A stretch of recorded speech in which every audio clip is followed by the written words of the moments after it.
It's day 8 quarantine. We're here burning the Palo Santo, and there's a nice mixture of Palo Santo and Clorox disinfecting wipes. Someone just sent me a meme saying that we're all going to have like claims in 2030 about all the exposure to bleach. Oh, we're all going to have class action lawsuits? Yeah.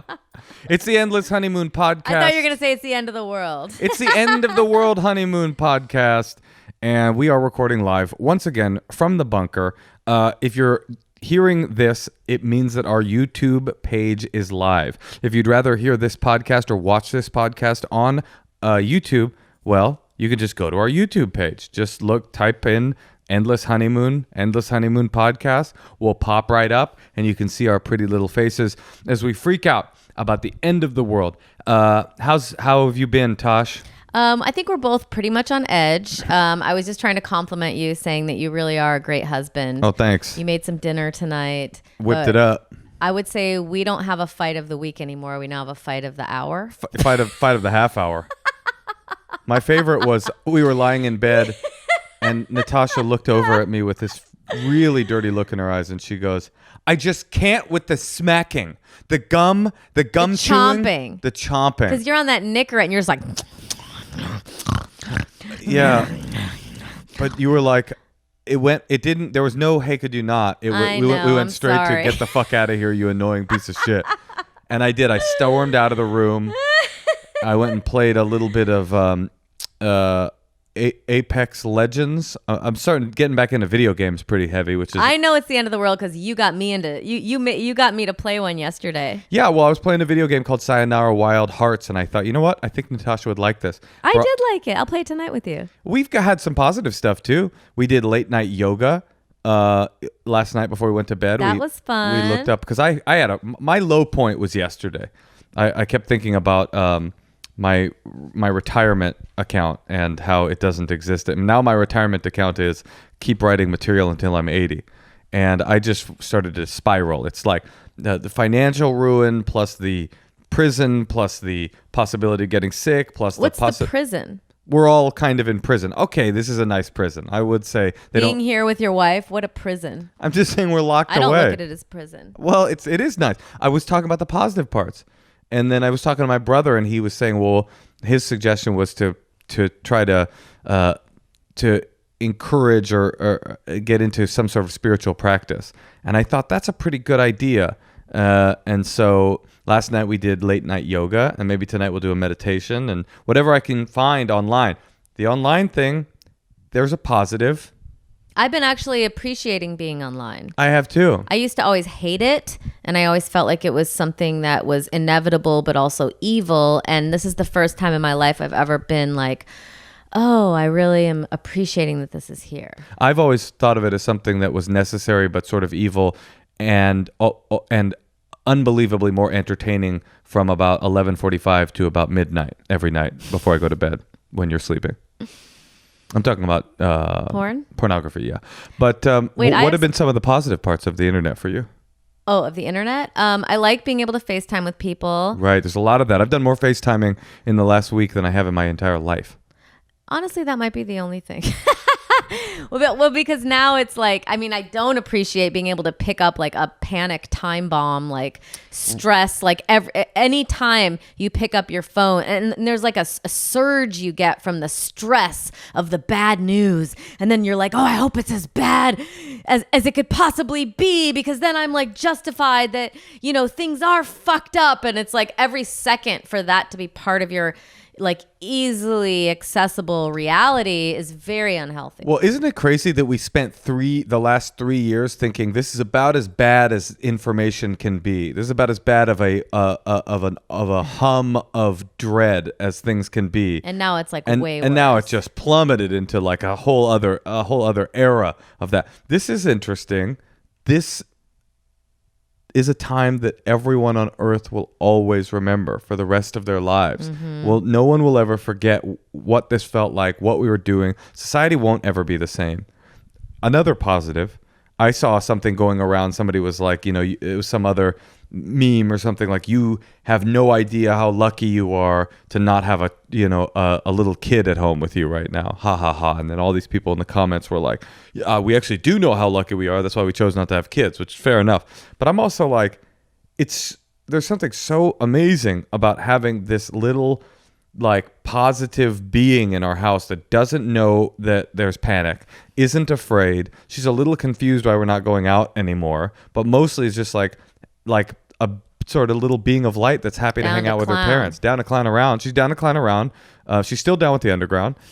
She sags her pants. I taught her to break dance. I was trying to tell her, we've been doing some, remember you came up with a game where we spin the globe and she points at a country, and we try to tell her about the country, right? Mm-hmm. Remember that? We did that, and she pointed at it's an old globe. She pointed at the USSR, and I was like, oh, the USSR. Well, that's the Soviet Republic, and it was a communist in the superpower that we were. And she stopped me at about 10 seconds in. She goes, "I'm done now. I'm going to go play," which I thought that was a little bit rude. I think there's like, what's interesting about this right now too, like you said, everyone's going to remember it, but like there's like different tiers of the pandemic. Right. People, like there's different tiers of quarantine. Oh, mental there's tiers. people who are like doing it themselves, they're all by themselves, they're completely alone. And then my friend Howard was making fun of like people who are like scrambling now to like get someone they can fuck. So like a kind of a quarantine piece. Oh, that's what he called it, a quarantine piece? Yeah. And so then I know people doing that. I have a friend who moved in with someone after their 7th date because they were just like, you know what? She's awesome. This feels good. Let's do this. Right. And I think that is probably the most fun that's going to be had during quarantine, that level. Oh, no. Wait, but let me just say, because then I think there's single people alone going crazy in their apartments. Right. There's people who are like fucking and having fun. There's people like me and you. Like the people I know who are single, they're just like bored out of their minds. Right. But then like me and you, like with a baby, I feel like I work on a farm. Like I feel like I'm now a field hand. You're an interesting, you cut an interesting swath as a field hand. As opposed to like the kind of people who are like writing poems and painting miniatures. Mm-hmm. Like there's like all these single people I know who are like doing all these creative things. Yeah, well, I don't know what kind of field hand you think you are. I walked in on you the other day with surgical gloves on. You were listening to a podcast at double speed and doing the dishes and Lysoling the groceries. I don't remember that exact field. That's like I'm like. Oh, I was impressed. Don't get me wrong, but it straight up looked like something out of a Cormac McCarthy novel. Oh, there's old Bessie. She listens to the radio programs on her cellular telephone while bleaching down the pears. Things haven't been same since the virus. Virus took Bessie. Almost got old Pa.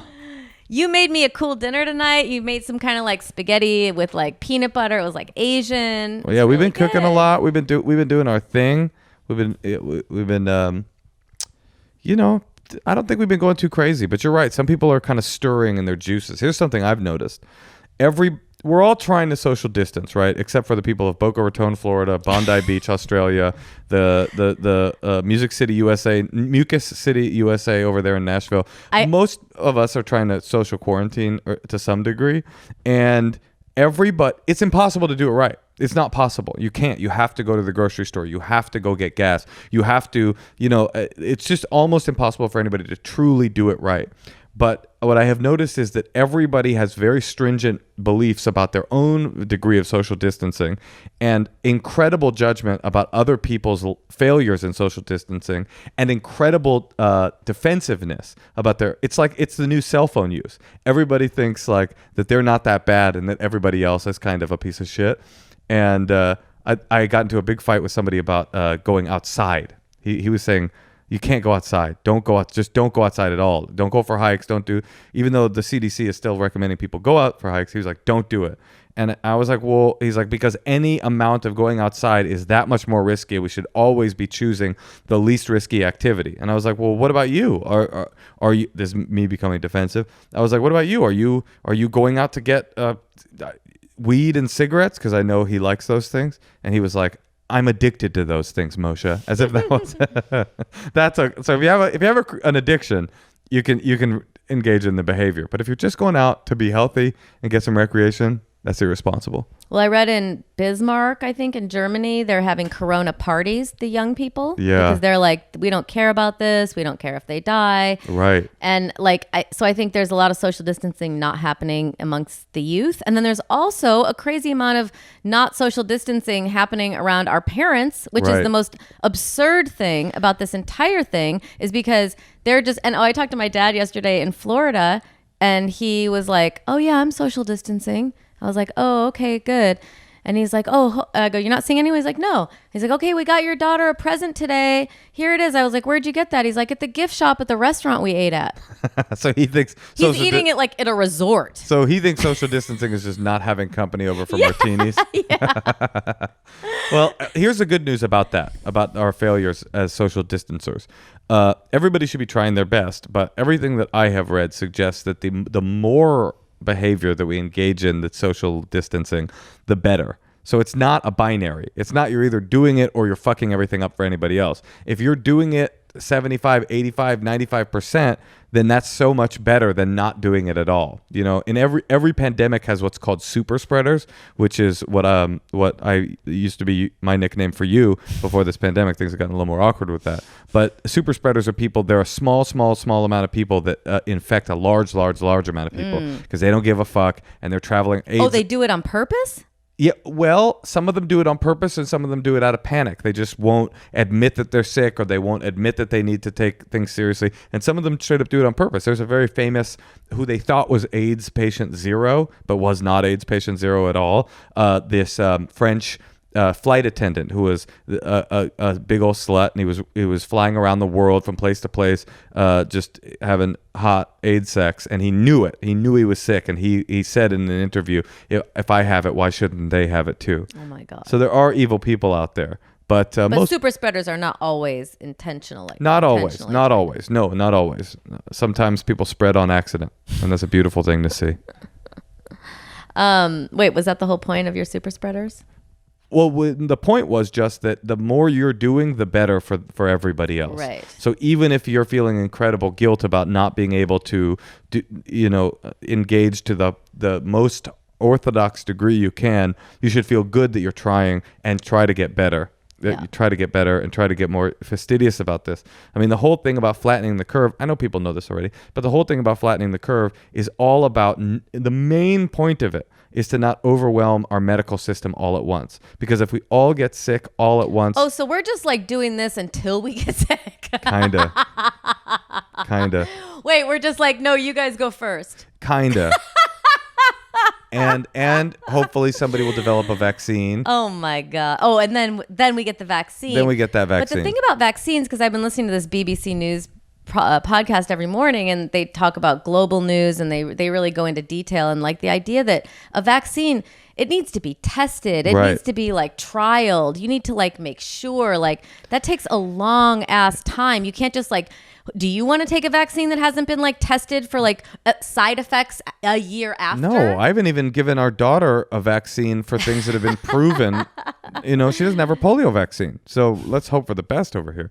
And people go crazy too. People go crazy. All these conspiracy theories obviously are everywhere. I saw a great one today on one of my daily checkups, which is worldstarhiphop.com. This guy, he thought he had...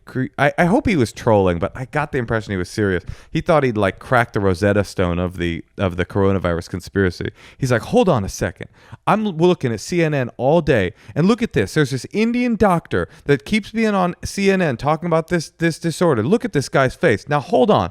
Presses pause. He switches screens to the 2011 movie Contagion. He's like... Look at this guy, the actor in this scene who's playing a doctor talking about the same stuff in Contagion.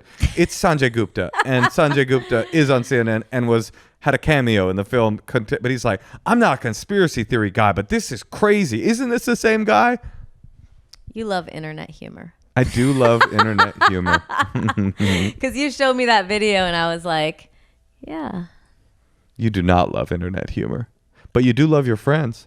I love my friends. Yeah, we've been keeping in very close contact with a lot of friends, which has been another positive thing about this. Yes, I'm calling people. Neil Brennan tweeted something. He was like, if people don't accept your call right now, they don't fuck with you. Yeah. Like everyone's desperate right now to like talk to anybody. I saw another great tweet. Somebody was like, after week 1, if we haven't talked on FaceTime, I'm good on you. It was, I think, Joel Kim Booster.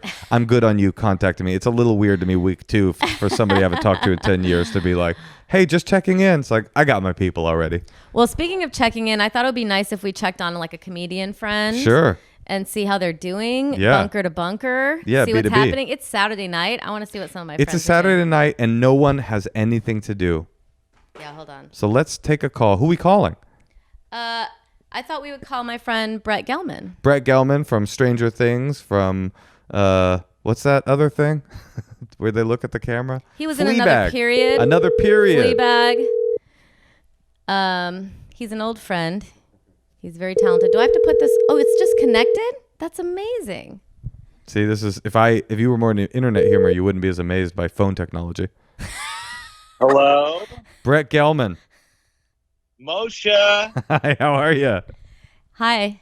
We're doing great. Can we hear Ari on there too? Yeah. Can you hear? I'm right here. So you guys, thanks for doing this. And I just realized, because I said there's like kind of 3 tiers to the quarantine, and like, you know, there's single people alone by themselves. There's people like you guys who are having fun, and then there's like people with kids. You guys are in the sweet spot, kind of, right?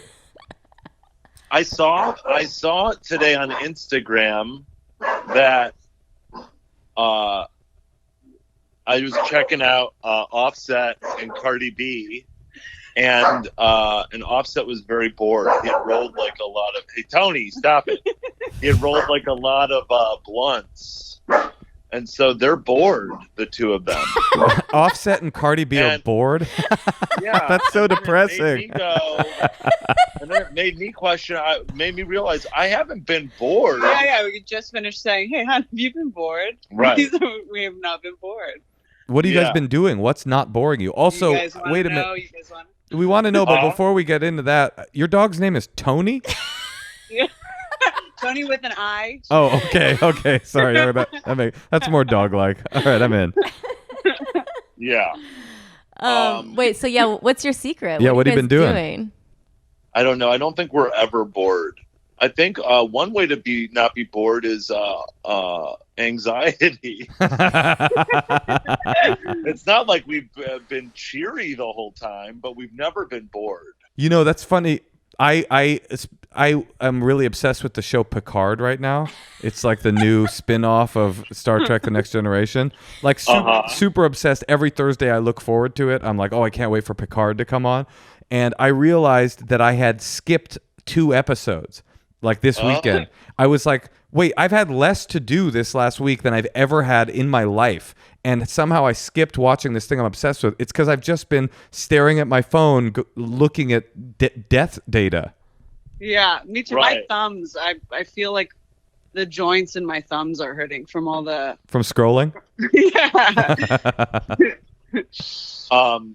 Yeah. Do you like Picard? Yeah, Brett. You know, I do like Picard. Thank you for asking. I'm enjoying it. That's my buddy. Wait, you mean Patrick Stewart is your buddy? Yeah. Because Jean-Luc. I wonder so you know Patrick Stewart? Well, what do you think he's doing right now? That's a great question. Can we call Patrick? Can you, if he He's really doing is, great.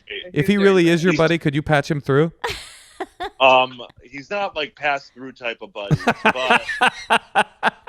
but we have talked about us getting dinner with him and Sunny, his wife. No, Brett, do not get dinner with Patrick Stewart right now. No, not now. Not now. No. We haven't been talking about it now. I need a That would be Picard terrible. season 2. I don't want you bringing your young people germs to Patrick Stewart's house. We have No. the worst. We have the worst young people germs. Horrible. Right. But I'll tell you, nobody has a better immune system than Sir Patrick. That Oh, is right. for sure. Is it automatically gifted when they put the sword on your forehead? Yeah. No, not necessarily. Yeah, you're either intensely fragile or indestructible. It goes one way or the other. If you're a knight? Right. Your liver immediately explodes or you're indestructible. Yeah, you get some sort of ancient British hemophilia, or you live forever. Wait, Right. I have a question. Ari, do you guys like have limits for like when you can look at the phone or talk about like, are you, like always? We're not a rules kind of people, all right? We don't make rules. That's the problem when Although you have a we should have kid, rules. you have to have rules, I feel like. You think? Or I don't We know, should have rules. maybe. Are you guys doing a lot of drugs? No, we're doing 10,000 steps, okay? What's We're doing- 10,000 steps? We track our steps on our phone. Ooh. We help them. Yeah. Oh, Brett, you sent us an amazing workout that Moshe did today. Oh, yeah, I did the Gelman workout today. How you feeling? What do you think? It's pretty good. I'm thinking about renaming one of my dogs over here like Luca or Antonio or some other. Hey, there you go, Tony. Big Tone. Yeah. Tony! Tony enough. She hates our neighbors. Tony, She really yeah. hates our Well, neighbors. guys, can I ask you, as you've been scrolling in anxiety, what has been the weirdest or darkest thought that you've had about all this that you're comfortable sharing? Oh, the weirdest or darkest thought. Because I don't know. Just the thing that I read that Evangeline Lilly doesn't believe in social distancing I know. is really crazy to me. I'm just like, fuck Evangeline Lilly. Right. What's your problem? Well, Brett, just go easy on her. She's lost. Are they like the new Wait, flat hold on. earthers? That was a joke I was dropping that wasn't good, but I needed everybody to acknowledge it. She's lost. No, I mean, Oh, I didn't know that she was on that show. She's lost. Okay, yeah. Are they the new flat earthers? Yeah, I guess so. I mean, I think they're the old flat earthers. They're the same people. It's just people that are like, Like, does Tila Tequila social distance? guaranteed no. There's no way. Yeah.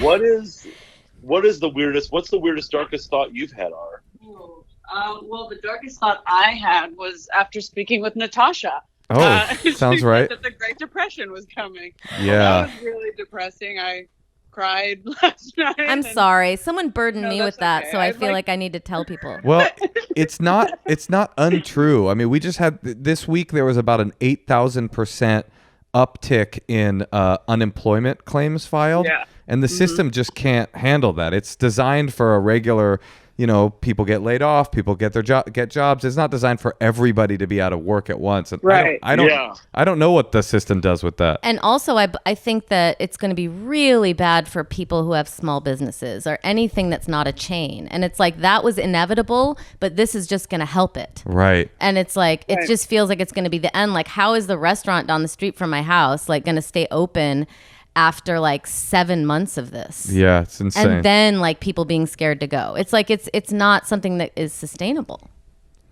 No, it's really terrifying. And you. Yeah. Sorry, I didn't mean to.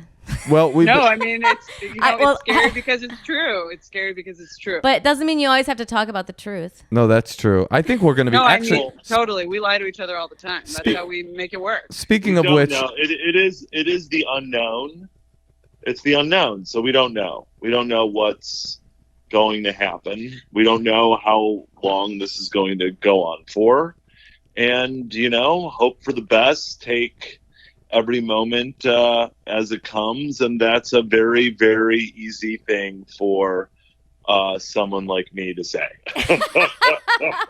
but you know who's having So, you know who it's not easy for them to say and who's really been guiding me through a lot of this is Offset for sure, and the whole crew really. Yeah. Cardi. Yeah. Last question for you guys: should Natasha and I get a 100-pound German Shepherd protection dog? No. No. Don't do that. We have one no. Kill your little guys. Well, we're willing to sacrifice them to save ourselves. Honestly, What is this German Shepherd protecting you from, So- allegedly? So you guys are like full on like Yeah, we're you're out. Like, you guys you're- have a gun. You guys you're- have a gun. you're digging a bunker. We're down the rabbit hole big time. You guys are panicking. Yeah, we're panicking. We're in the rabbit hole, but there are no rabbits here because this German Shepherd has hunted and killed them all. I know somebody who bought. I heard somebody who had bought 2 guns. Yeah, I've thought about that too. Did you guys buy guns? We thought about it, but then we thought, what if we got a dog? Then it could be a gun that is our friend then we too. Oh, have to that's feed a good raw idea. meat too. Yeah, a gun to feed raw meat too. I went to visit the German Shepherd lady today, and I asked her, what does he eat? And she's like, raw red meat. Oh God, she was. Okay, cool. No, wait. My tiny dog eats raw meat. That's not saying much. Wait, you want to hear the scariest part of this? The woman, the German Shepherd woman, who, by the way, we visited her from 6 feet away. Don't worry. I was gonna ask who's the German Shepherd woman, and why do you call her the German Shepherd? I love that you guys cease your social distancing for the German Shepherd woman. No, we were far away from her, but she had. I imagine her house has pictures of German Shepherds. We didn't go in her house though. No, it was we outside. met in like a outside. We were area. outdoors. Oh, okay. Of But course. she had the she had the thickest accent you've ever heard. It was like literally like. It was like, I raised the German Shepherd. These are my dogs and my life. I can't tell what accent you're doing. and then I go, oh. And she's like 55. 55, and she's like, I love these little puppies. And I was like, oh, where did you grow up? And she's like, here. I was like, what? Did you say, do you know where you are? I was like, oh, you have a very strong accent. She's like, yes, I learned Russian first, German second, then French. I'm like, this person's lying, right? That's a lie. Yeah. Don't believe anything she says, and especially don't believe that she has nice dogs. I know. It was Daniel Day-Lewis. He's coming out of retirement. He's doing his final film as the German Russian. Lady. I love this idea of this woman shouting violent facts to you about the dog from 6 feet away. 10 feet away. Yeah. Don't worry, she will kill any enemy. She can pull on a nutsack in such a way that it pulls the whole spine right on the bottom of the body. If you are hungry, you eat the spine yourself. Nothing is better than spine of enemy. So you guys go with four-legged, fuzzy murder slave over a gun. Yeah, Okay. I think it's better. I don't know. I have second thoughts. We're both having second thoughts. We don't know. Guys, don't get a German Shepherd. The thing about a gun is there's no disruption to your lifestyle, but also then you're a gun owner. Thing about a German Shepherd is it's just a pet until you need it. Yeah, but today the woman came to our house. We saw it twice, and then she wanted to. It didn't even it barely met the baby. Didn't meet any of the 3 dogs, and she was like, "I come back Thursday." We were like, "Okay." So then we're like, okay, come back with the dog Thursday. And then she's just like, no, now give me the money. Yeah. And she was going to leave the dog with us. Not somebody you should be associating Like with. the dog didn't even meet half the family. Yeah, we thought she meant I'll be back Thursday with the dog. You'll get to know it a little more, and then you can make a decision. She was like, pay me in full for this dog now. I'm going to walk away. You're just going to have this trained killer on your hands with no training and nothing. I'm just very proud of you that you're still giving Craigslist business. You're a success. We're trying to keep small business owners. After we heard about the economic devastation of this country, we want to keep small business owners just going as far as we can. Guys. Oh, it's going to hit Craigslist hard. Yeah, right? But I think Brett leaves us a little bit to the unknown. I think that's a very positive way to think because it is unknown. We don't know what's going to happen. There's no sense in thinking the worst at all times. Maybe we'll all band together like Gal Gadot's Imagine video. Oh, beautiful. And what a things beautiful happen. film that was. That was the best film of 2020, by the way. If anything, I think more celebrities need to make videos. Brett, I have a question for you. If you had been asked to be in that video, but you were last, okay? You were the last one asked. So all you got was the concept and the list of people that were on it. Oh, it's Sia, and it's Will Ferrell, and it's Gal Gadot, and Kristen Wiig, and Sarah Silverman, and all these movie stars. Do you think that you could have known how cheesy it was going to be and say, oh, no, I'm not interested in that, or would you be in the video right now? I would do it out of, not out of self-satisfaction, but fear that if I didn't do it, it would hurt my career. Little did you know that doing it would have ruined your career. No. I would have been the one that it ruined. All of those people are going to be fine. Oh, somehow you would have gotten canceled somehow from the whole. Ari, would you have done that video? Yeah, you have a good voice, Ari. Absolutely. You actually can sing. Would you have done it? Absolutely. Oh yeah. And then I would have regretted it tremendously. Yeah. Ari, can you tell us where we can listen to a music video of yours, and will you be making more during this quarantine? I have a dirty little secret. So right before the quarantine was I think it was probably like 4 or 5 days ago. I had this band in from Utah that I was working with, and I really didn't want to go to these sessions, but they'd flown in, and we were all shacked up doing. It was like 4 of us working on their album, and then we were meant to work through this weekend, and then on Tuesday, the producer calls and he says, "Hey, so I think my girlfriend has corona." Whoa. And so it was like so shocking. And then she went to urgent care and she tested negative for all these things. So they were pretty sure that she had corona because she tested negative for all these. And then a day later, after going to get tested, she had strep throat. So it was fine, but the band had already flown home. So now we're just working remotely and so nothing to report. But the world is going to need. But you have but your work though. You have past work though, where people. Oh yeah. Who listen to this? That's. What? Yeah. Where can people find your music? Your songs on Spotify. Right. Yeah, I have songs on Spotify. I got songs on Spotify, on iTunes, all the streaming. Yeah, all the streaming.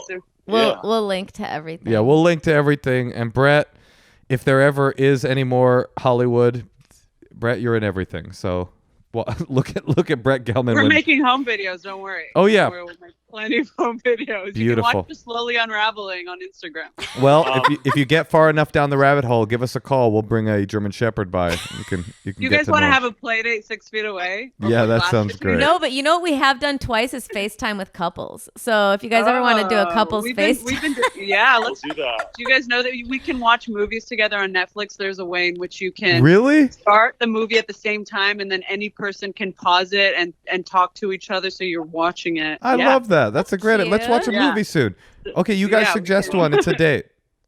Great. Yeah. Do you know there's another technology using Zoom where you can do a couple swap, a sexual couple swap? I don't know how it works. I want Natasha. I call Natasha. Oh, Brett. Call Moshe. All right. Call Moshe. Brett, you know what Moshe can watch. You know what it'll feel like making love to me, Brett? Yeah. Like your spine is being ripped out of your body by your nutsack. You're gonna love it. Amazing. Okay. Guys, See you guys. And let's go over pitches too. I got a great one for Netflix. It's called Hanging Out in the Bathroom. It takes place in your bathroom, and that's it. Okay, I got one for you. Out of your bathroom. It's called No toilet paper. I got one for you. It's called My Buddy Tony. It's a mob show, but it's about the Godfather is actually a dog. It's your dog. And he's called the Dogfather, and I think it's really got legs, 4 of them. Guys, it's been great talking to you. All right, great talking to you. Love you guys. Love you too. Bye. Stay safe. Stay sane. You too. Stay safe. Okay. Well, that was nice. Yeah, we got to do a little couples chat. That was a real couple, a real CP. And I think now that we've done a couples chat, what do you think? I want to talk to some people out there in the trenches. Yeah, let's take a call. Yeah. See what people are dealing with out there. That's what we do here on the Endless Honeymoon podcast, so let's do it. Well, you know what? Bleach is strong, but you know what else is strong, Natasha? What? The multivitamin made for women only at Ritual. It's strong. It's powerful. It's science-backed. Kate Schneider, and her team of scientists over at Ritual, you know what they're doing? Her name is Kat Scheider. Huh? Kat Scheider. I love that lady. Her team over at Ritual is making clinically tested a new normal. Not only have they obsessively researched each nutrient in their Visionary Women's multivitamin, carefully choosing forms that are absorbable by the body, I love that. but they've also tested their formula. Science-backed isn't just a buzzword for them, it's the standard. Let me tell you something. If you're in quarantine right now, you're probably not getting enough sun. You're probably eating like poo-poo, like the poo-poo that my daughter loves so very, very much. You're probably needing a multivitamin now more than ever. So get Ritual. They will send it to your house. If you are not satisfied with this formula, it's specifically for women. If you're not satisfied with it, they'll refund your money. And I think now more than ever is a good time to take your vitamins. And you can't go to the drugstore anymore, so why not order them to your door with Ritual? There's a 10% off your first 3 months for our listeners when you go to ritual.com/honeymoon. That's 10% off your first order at ritual.com/honeymoon. Well, Tosh, Yeah. we are literally living through the most stressful time in modern history. Even our parents' history. Anxiety is through the roof. And if you've been thinking about trying CBD, obviously now's the time. Even if it's not for you, you could just sit around and go, it wasn't for me. But I know a lot of people that take it and love it. You've taken it and it's done wonders for you, right? It really helps me calm down. Yeah, it takes away anxiety. Caliper CBD is a better way to consume CBD. You can put it in your coffee, your Yep. smoothies, Drip evening it. tea, Drop it. mocktails, Drop it on in. protein shakes. Have a protein shake with CBD. Just put it in water. Yeah, drink that CBD. You just drip it, drop it, droop it. Just do it. Caliper CBD will be sent to your door. Once again, it takes away aches, it takes away pain, it takes away soreness, it takes away anxiety, it makes you calmer. It's the every drug, and you don't have to go to the store for it anymore. Caliper CBD believes that everybody deserves a little piece in their pocket. So get some in your pocket. Get 20% off your first order when you use the promo code HONEYMOON.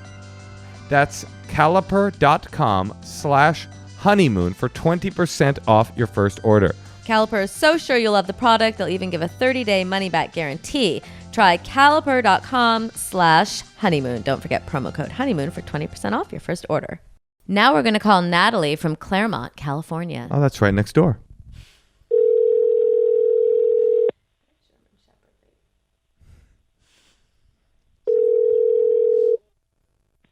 Hello. Natalie. Hey.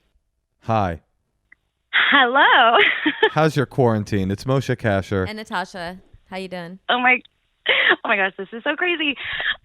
Yeah, I've been stuck at home for a week, so that's super fun. Recently unemployed, like everybody. Lots of people. Did you file? Like everybody. Did you file for unemployment? No, but I'm going to, because the theater that I work at, our show had to cancel, so they're going to pay us for the next 2 weeks, and then after that, I'll file for unemployment. Yeah, hopefully there'll be some left. We were just talking about how there's been such a crazy uptick in unemployment cases. They're like, don't know where the money's going to come from. That's good. I know. Your work is paying you. And what tier of quarantine are you? Are you single, alone in your apartment? Why do you have to say alone? Well, because some people have like people they're shacking up with. No, what tier of quarantine are you in? Are you alone? Are you desperately alone? Are you alone as you've ever felt before? Are you staring at your fingers alone, wondering when things will end for you alone? Are you sinking into a deep depression, No. suicidal alone? Which alone are you? Bored. I am quarantined at home. I live with my mom and my stepdad. That's So not just so the three of us. bad. She's not alone. That's a new tier, actually, that we forgot all about, which is alone. Millennials going home. Well, yeah, with your parents. That's kind of nice. I mean, that's also kind of bad, too. Dude, if I was quarantined without my daughter, I would feel really bad. Wait, what about your husband? Well, no, I'm saying like if she grew up and there was a quarantine, I would want her to come home. It's pretty sad, Yeah, it's pretty sad. Some people can't go home. I haven't seen my mom I went and waved at her through the glass like an internet video, but seriously. Well, because they live close. She lives a few blocks away. Yeah, my brother and I walked over and like bowed to her really quickly. So what's up? Tell us about your why you contacted us. Okay, so it's a long story, but I'll keep it really short. A couple months ago, I started seeing this guy, and it was going really, really well. Like, we really liked each other. And then a couple weeks in, he disappeared. Like, he dropped off the face of the earth. I called him. It was going straight to voicemail. And the last text message he sent was, I think I have to go to the hospital. And then that was it for 30 days. Whoa. I thought he was dead. My brother thought he was arrested for drug dealing. We had all these theories. But anyway, so after 30 days, he contacts me, and he was like, I just got some cool sculpting done, but I've been hanging out for 28 days. So after 30 days, he contacts me, and turns out he had checked himself into rehab for alcohol addiction. Oh, that makes so much sense. Yeah. Yes. Yeah. And I mean, after he told me, I was like, oh, how did I know? I didn't even think about that as a possibility. Right. So, yeah. So he tells me everything. He's really honest with me about everything. And then we started dating again. And on the first date, after he got back, I asked him, I said, I heard that you're not supposed to date in your first year of sobriety. Is that true? And he's like, yeah, but it's not really like set in stone. I'm not really paying attention to it. I already told my therapist I don't care about that. And I said, oh, okay. And so we dated for about a month and a half after that, and it was going really well. He was doing really well. He was doing outpatient treatment and all that. And then all of a sudden he started getting really distant. And he finally called me one day and he's like, I've been putting this off for a really long time, but my sponsor and my group and everybody, they finally got through to me, and they made me realize that we shouldn't really be dating. I shouldn't be dating in my first year of recovery. I need to focus on my recovery. And it's not fair to either of us. And it was really sad. Neither of us wanted to do it or we didn't want to end things because we really liked each other, and it was really sad. But so that happened in January. And my question and the advice I'm seeking, because I've never talked to anyone who's been through AA or who had an addiction like that. So this was like a roller coaster for me. But so I tried dating other guys, but I just I don't want to date other guy. Everyone says, oh, move on, date someone else, but I don't want to date anybody else. I really liked him. I wanted to date him, but I know that he's doing recovery right now. But all I want to do is talk to him and text him. But I know that he's going through something right now. So is it crazy? Is it a crazy thought that I want to kind of, I don't know, wait for him, or I want to contact him, but I don't know what to do. It's such a weird situation, you know? Mm. I mean, you could always say, how's your quarantine? Yeah, I mean, this is the week to reach out if you want to reach out to someone. That's true. Also, the odds that he's still sober now that we're all quarantining I feel like they plummeted. I mean, I think you dodged a bullet. Honestly, I've been sober 20 years and I'm like, God, I wish I could smoke a joint right now. If I had 35 days, I'd be like, oh, fuck that. This shit doesn't count. I'll go back to rehab at the end of this. So, you probably could contact him right now. Actually, if you contact him right after we get off the phone, he's probably cracking a bottle of tequila, and you could be the person that saved him, got him back on the wagon, and then he would go, actually, maybe I was wrong about that whole first year thing. Let me be with her after all. I don't know. I think reach out, and then you'll know. Well, I have a little bit of experience in this realm. And I mean, look, this whole 30 days, this whole don't date in your first year, it's something that's one of the tenets of it's AA. One of the what I call the folk tenets of AA. It doesn't say anything anywhere in any literature or any. It's just a concoction that's made up from thin air and a little bit of common sense. And usually, I have heard the refrain in AA that the admonition to not date in your first year is actually a warning for the person that's going to be dated by the alcoholic. It's not for the alcoholic to avoid the stress and heartache of the tumultuous nature of dating. It's to get people like you away from a toxic person who doesn't know who they are, who's going to be going through rapid changes, struggling with honesty, disappearing for 30 days. I mean, I can see why you pine after the guy. He disappeared and didn't contact you for a month. I mean, at the most sympathetic read of a person brand newly sober is that they're really sick and they're really not capable of the kind of emotional honesty and connectivity that you would want in a relationship with somebody. But that doesn't change the fact that you're, as the master philosopher Woody Allen says, the heart wants what the heart wants. You still want the guy, And so there's nothing wrong with the idea that you want him, but he's telling you, as Woody Allen's writing partner Maya Angelou once said, when someone tells you who they are, believe them. He's not telling you, my sponsor said. Why would his sponsor say he shouldn't date you? It's probably because he's too fucked up to date right now. It's a warning for you. Like, it's a red flag for you. He's told you explicitly, I'm too fucked up to date right now. So you can re-engage with the guy, but you do so knowing that you're getting involved with somebody who's already admitted to you, like, hey, I'm toxic, so jump into the pool, this acid pool with me. So what I would suggest moving on, though, is also a weird bit of advice, because you don't just move on. That's not how it works. How old are you? I'm 30. You're 30. So you're old enough and experienced enough to know, like, it takes time to move on. And the only thing I would suggest against is saying I'm making an oath to stick by this man for a year, because he's changing so rapidly that you're going to call him on day 366 and be like, okay, I'm ready. And you will encounter a whole new person who isn't into you anymore, and he's gay, or he's asexual, or he's, you just have no idea what to expect on the other side of that looking glass. That's what I think. What do you think, Tom? Yeah, I mean, go ahead. no, I was like, that is actually like my biggest fear, is that, like, yeah, that in a year we'll reconnect, but we won't have anything because he'll have changed so much, and exactly what you said. Well, why is that your biggest fear? I don't know. I guess right now it's my fear right now, because I like had such strong feelings for him, and I was kind of hoping that somewhere down the line, like, our story would continue. Sounds like you're still kind of horny for him,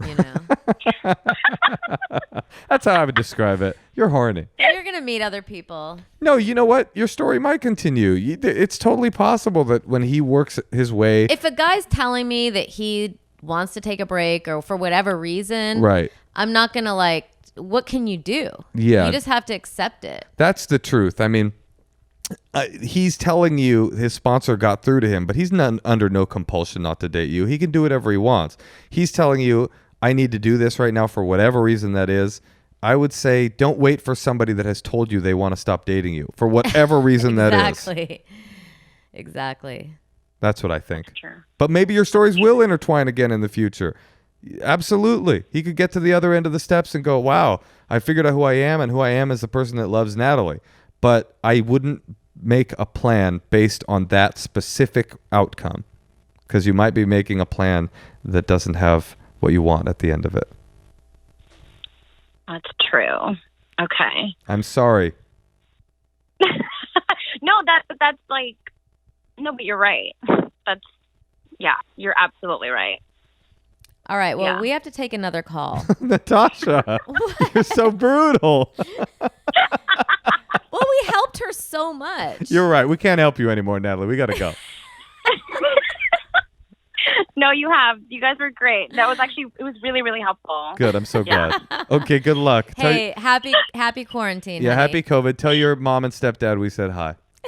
Thank you. Happy quarantine to you guys too. Oh, and when your theater puts on another production, we hit us up, because we want to come.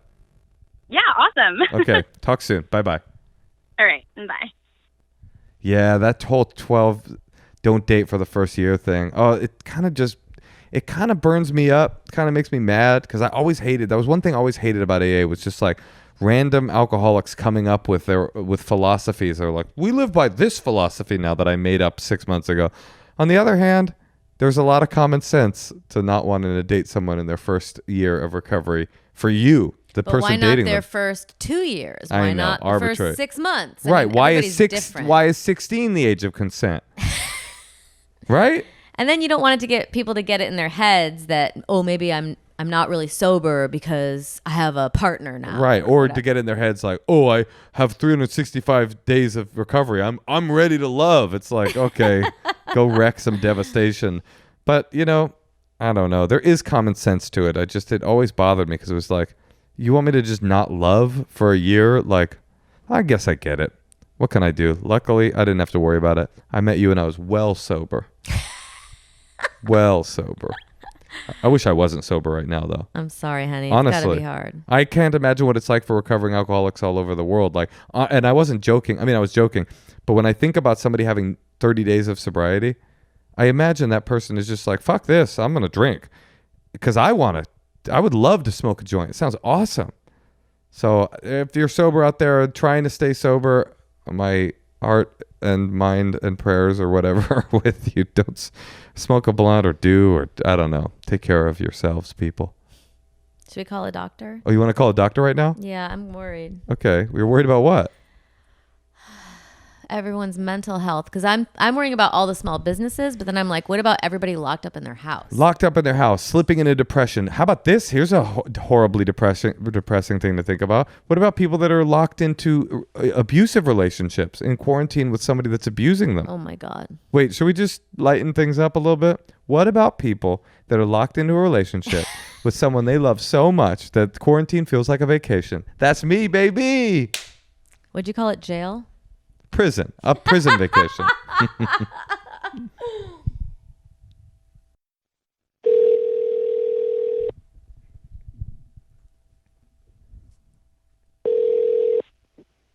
Hello. Doctor. Yes. It's us again. Remember us? How could I forget? I think the last time we talked, what was the malady we were trying to figure out if it was real? Do you remember? Yeah, genital warts. Genital warts. He sawed him off himself. That's right. He soldered him. That's right. Okay. Yes. So this is a slightly more acute medical situation we're in right now, huh? It certainly is. Are you working in a hospital? No, I have a very small solo practice. So doctors like so you... no hospital work. So you guys just have to like close your office. No, do you? No, I'm available, but visits have been very minimal. Talking to people when need be. Haven't made any house calls yet, but that's sort of part of the plan if it comes to that. Well, right. One of the main things, I was arguing with a friend about going out and doing, like surfing or going for like, strenuous hikes. And he was like, the main argument against that, if you're social distancing while you're out there, is if you hurt yourself and injure yourself, something unrelated to COVID, then the last place on earth you want to be is a hospital right now. Is that true? Yeah. You want to stay away if you can. Very true. So people like you are going to become absolutely vital. Small practice doctors that do house calls. Well, actually, we're going to save your number, actually, just in case I cut myself with my fin or something. Wait, so I have a question. Is there like anything that you think that people could do like health-wise to just like be as like safe and ready for anything as possible? What are you asking? Like, is there anything we can do? To what? To avoid the plague? Yeah. What's your from a health perspective? What's your main advice that you give people that are calling you panicked? Well, the main advice is several things. Number one is isolating. That means physically isolating, not socially isolating. Keep in touch with people, whether it's through telephone, Facebook, whatever. But physical isolation, stay at home, go out when you need to get food, get medication, things like that. But that's number one. Number two, hand gel. Number three, hand washing for at least 20 seconds. And this is hand washing like when you walk in your house and when you leave your house. I mean, right? Yeah, even when you get home. Even if you're just sitting at your house, like, you have to wash your hands obsessively all day? Pretty good idea to do it throughout the day, yeah. Interesting. And especially when you come home from someplace, yes. I didn't know that you should just do it all the time when you're at home. So that's definitely good for us and for our listeners to hear. What about when you say go outside only when you need to? What about outdoor activities where you're socially distant but you're outdoors? What do you say to that? Oh, perfectly fine. Yes. Yeah, that's good. Walk your dogs, ride your bikes. Just don't gather in groups.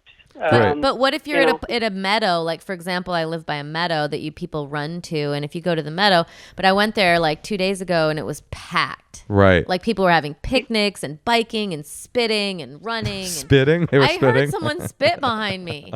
Yeah, what do you say to that? Well, should people find isolated places to be? when you're outdoors, even at a park, we're keeping our grandchildren away from playgrounds because, for lack of a better term, snot's going to get all over the place there. So, Right. No playgrounds, but when you're out and about, keep that 6-foot distance. So the thing about the transmission, it's more droplet. It's not aerosol. What does that mean? It means basically it's not coming out of people unless they cough or sneeze. And those droplets have about a 6-foot range, and otherwise they're settling on whatever surface they settle on. When it's indoors, it's on surfaces that someone who's not infected might touch, and then that's not enough to get it in you. You have to then touch your face or mouth. It's got to go in through that way. Got it. So when you're outdoors, where is it going to land? It's going to land on the ground or land on a tree or something like that. So, and there's something to be said for ultraviolet light from sunshine, maybe being a little bit protective, but you're pretty safe if you're outdoors and keeping a distance from people. What about surfing? How's saltwater? And if I'm 6 feet away from other surfers, you think I'm okay? I think you're okay. I love it. Oh, doctor, that's the music to my ears. Our last question, we don't want to keep you because we know you're important, but we'll probably be calling you when I break my ankle surfing. I was pretty close to convincing my wife to have a threesome. Is that a bad idea at this point, you think? Because we don't know where the third woman will be? You know what? As long as the third party is not experiencing any symptoms, and the big three are fever, cough, and shortness of breath, those are the bad symptoms.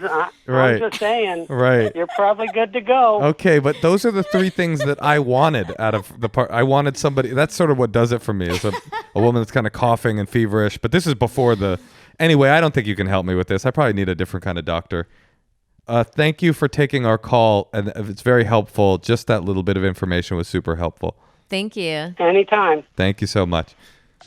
Hey, yo, Tosh. Yeah, Moshe. The other night, Yeah. I was staring at your bottom, and I was like, damn, that thing looks good. And it always looks good, but it looked even better in that moment. And then I realized you were wearing MeUndies.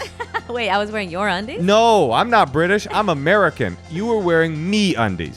MeUndies is a company that creates, I think, some of the coolest, most comfortable underwear. I love underwear. I love fresh underwear. You've been wearing them. I've been wearing them. They feel good. They're comfortable. They're cool. I really like them. And they come to your door. Everything has to come to your door now. We can't even go to stores anymore. MeUndies has already been there. They're not a COVID vulture coming in to sell you undies now. They've been selling these undies. MeUndies are made with soft, sustainable fabric and available in sizes extra small to 4XL. 4XL is what I have on the front of my MeUndies, but the rest of it is a medium. Now, this is a super no-brainer because they also have a 100% satisfaction guarantee. If you try them, they don't make your butt look good, they're not comfortable, you can send them back, they'll give you your money back. Once again, you don't have to go to a store to get these. They come to your freaking door. 15% off your first order, free shipping, 100% satisfaction guarantee. All you have to do is go to MeUndies.com/honeymoon. That's MeUndies.com/honeymoon. Well, Tosh? Yeah, Moshe? I've been doing reads for this next company for a long time, making the joke that online commerce is, the new frontier of business and blah, blah, blah. And then COVID-19 hit. And now it's everything. If you are in an online business, you might be one of the only businesses that isn't going to suffer great economic harm as a result of what's happening. Well, it's also going to slam you and make it more difficult to send all those packages of CBD or of freshly made, meals or of bandanas that you hand tie-dyed. Shout out to our producer, a true tie-dyeing genius. So you should try Shipstation. It's the fastest, easiest, and most affordable way to manage and ship your orders. Just a few clicks and you'll be managing your orders, printing out labels, and getting your product out fast to keep your customers happy. If you're selling on Amazon, if you're selling on Etsy, if you're selling off your website, Shipstation brings all of your orders into one simple interface. They also use USPS, FedEx, UPS, even Amazon fulfillment, so you don't They'll help you figure out which one to use even. No wonder Shipstation is the #1 choice of online sellers. You'll ship more in less time with the best rates available. And right now, Endless Honeymoon listeners can try Shipstation free for 60 days when you use offer code HONEYMOON. There's absolutely no risk. You can start your free trial without even entering your credit card info. So just visit Shipstation.com. Click on the microphone at the top of the homepage and you type in honeymoon. Shipstation.com. Get on the ship and sail to success! Okay, let's play a few secrets. Hello. My name is Tom, and this is a deep, dark secret type thing. Guess I shouldn't say my name, but there's a million Toms in the world. When I was 18, a friend of mine had told me about this slutty friend of hers, and she was having a birthday party at a Unitarian church, and she said, why didn't I go up there?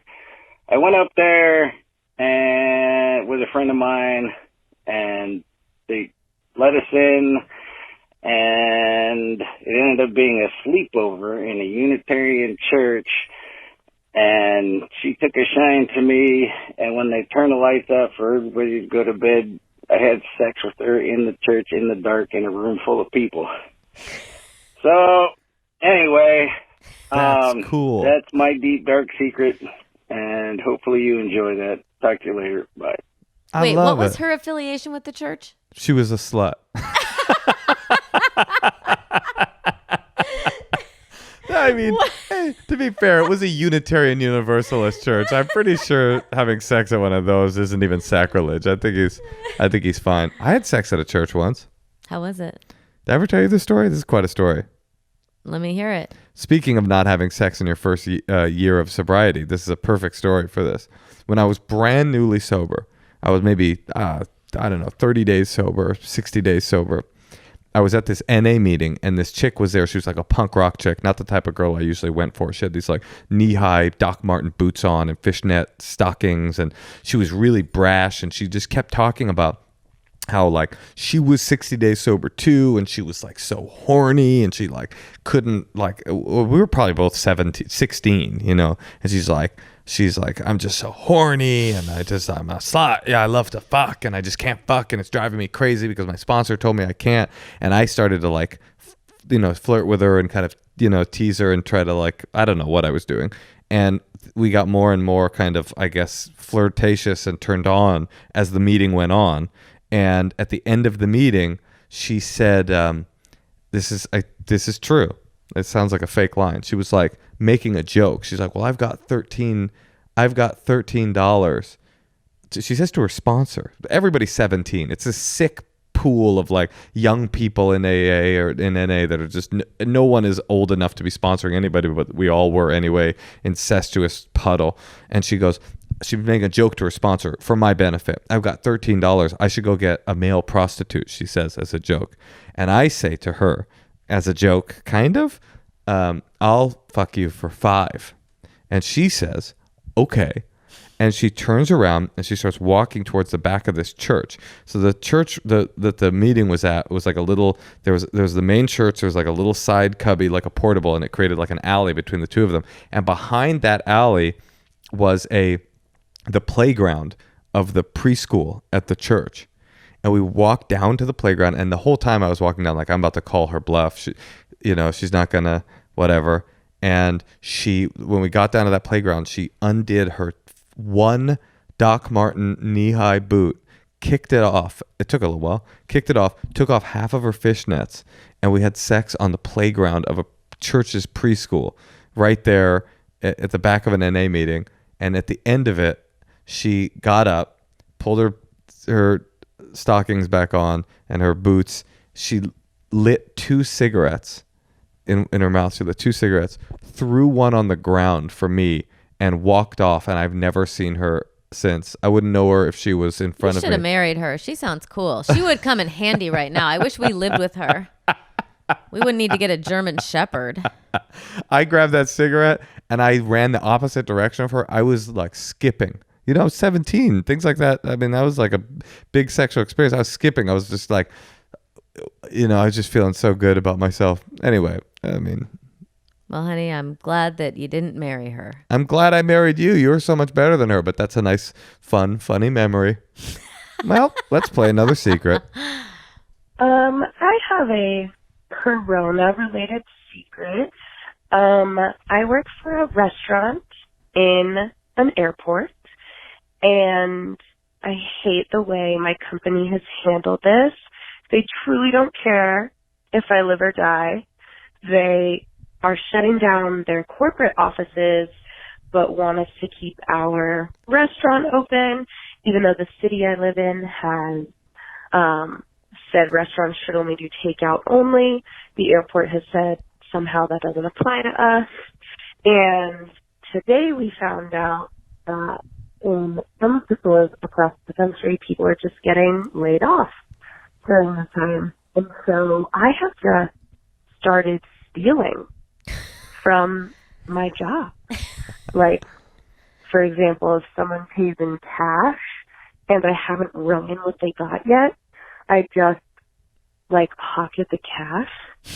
I have to hoard money, I feel like. I don't know how I'm going to pay my rent.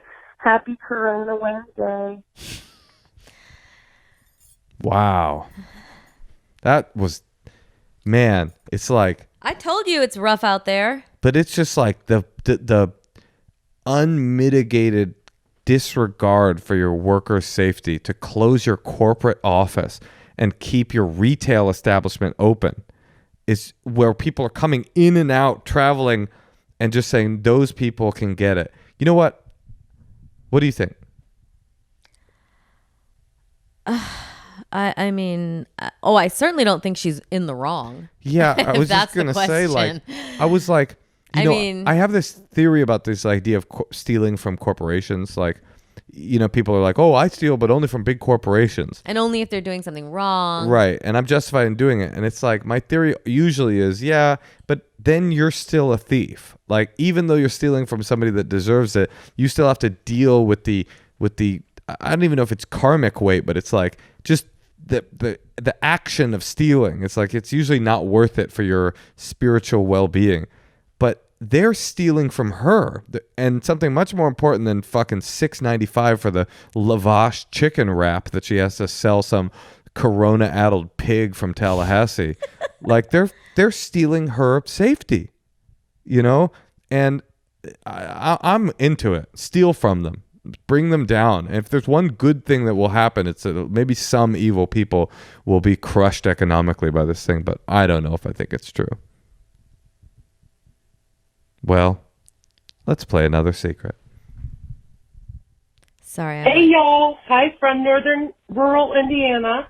My secret is that when I used to work at CVS, I would have shitty people come through who didn't give a shit about me or being nice to anyone else in the store. And when I got those shitty customers and they were buying shampoo or perfume or body wash or anything in a bottle, I would just unscrew the cap as I bagged it.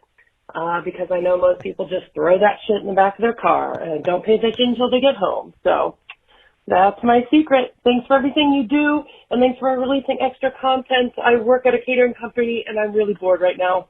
So thanks for everything. All right, love you guys. Bye. People are just back to work, these callers. A catering company sounds like the sketchiest thing you could possibly... Second only to working at a restaurant at an airport is catering. But they're not back to work. I think that's what she was saying. But you know what? People got to do what they got to do. That's the hard part about social distancing, is when the world economically won't allow you to social distance, because if you do fully social distance, you will be homeless, in which case you won't be able to social distance, because you'll be fucking huddled around a trash fire. Like, what are people supposed to do? What a broken system we live in, man. Well, Daddy Biden's going to come along and sweep all this debris away. That was funny, though. Did you catch it? What? Her secret? What she does? I was a little confused by it. She said she worked as a checker, and when shitty attituded customers would give her lip, she would clandestinely unscrew the top of their shampoo bottle and put it in their thing, and then know that it would leak all over the back of their car. I'm into this lady. See, but I also bet that happened twice. Oh, you think she's just like, I used to, but really she did it once? I mean, I I used to work as a checkout person. No one ever started a fight with me. Really?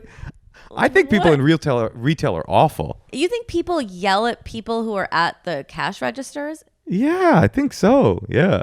I think maybe you're like cute and you got lucky. Although she seemed cute. I'm sure you're cute. Right. No, I hear you. Well, no, I mean, I'm just saying it's like. I never worked retail, so I don't know. But I've seen some, middle-aged white ladies in full-on kind of speak to the manager energy, and it seems like they deserve to get their cap screwed back. No, I hear you. Should we do one more? Yes. Okay, let's do one more, and then we'll call it a sode. Okay, let's do one more. Hey, guys. I love your podcast, and I have a really silly secret to share. So I have an obsession with my own poop. So at nighttime, like say if I go to the bathroom and it's dark, I will literally turn on the light to look at it. And then normally I kind of like chuckle to myself and think, how is this thing so big? How did that even come out of me? And it just makes my world. And then I just turn off the light and go back to bed. Same thing in the middle of the day. I just always am like constantly analyzing it and looking at it. And yeah, there it is. Okay, bye. Wait, I have to say, this reminds me of our daughter because the first time she pooped in her little potty, she turned around and like put her like little shoulder on the potty part and was just like, yeah, and like wanted to kiss it and like. She wanted to kiss the shit? Yes. She was like, yes. And she wanted to kiss the shit? You did not tell me about this. She wanted to. She wants to smell it. And I'm like, yes, good job. You did it. Did you let her smell it? She wanted to smell her pee the other day. And I was like, no. That's not the question I just asked you. I probably did. You let her smell the shit? But then I'm like, maybe that's what happened to that girl. The fuck? Wait, you think that when she was a little kid being potty trained, her mom let her smell the shit and forevermore she's like, got to check on it, be like, hi, shit. Yeah. Because now I tell her, I'm like, good job. I don't know how I feel about the fact that you let her smell the shit. I did shit in my hand when I was a little boy. I remember doing that. I was like a 5 or 4 or something, and I like reached in and shit and filled up my hand with my own shit. But I didn't smell it, and I didn't look at it and say, good job, buddy. How'd that come out of me? Well, that's interesting. She is doing a good job, though. It is kind of interesting to have like a... She has a healthy attitude about her attitude towards her shit. Well, I just... Like, it's funny for me as a parent to like have a touching connection moment that is centered around poop, like doo-doo. I know. You're like, oh, all right, honey. And then in the end, it's like, all right, I should probably get out of here. So what do you think is the right thing to say when you're like, okay, you pooped in the potty? I don't know. And then she's like, look, I did it. Yeah. Ooh, can I be? And then she like wants to like sit by it and then like. Are you serious? Or one time she tried to kiss it. She tried. Dude, you're revealing your own secrets as we get deeper into this podcast. Or she just said, can I kiss it? She doesn't do that around me. And then I have to say, no, that's not what we do. You know what she does with me? The toilet. She says, Father, I defecated, flushes the toilet, wipes up, and walks out and says, let's read a book. I don't know what's going on with your relationship. One of the main like theories of potty training is reward based. Well, if you're a millennial listening right now, we're tuning in. You're talking potty training talk.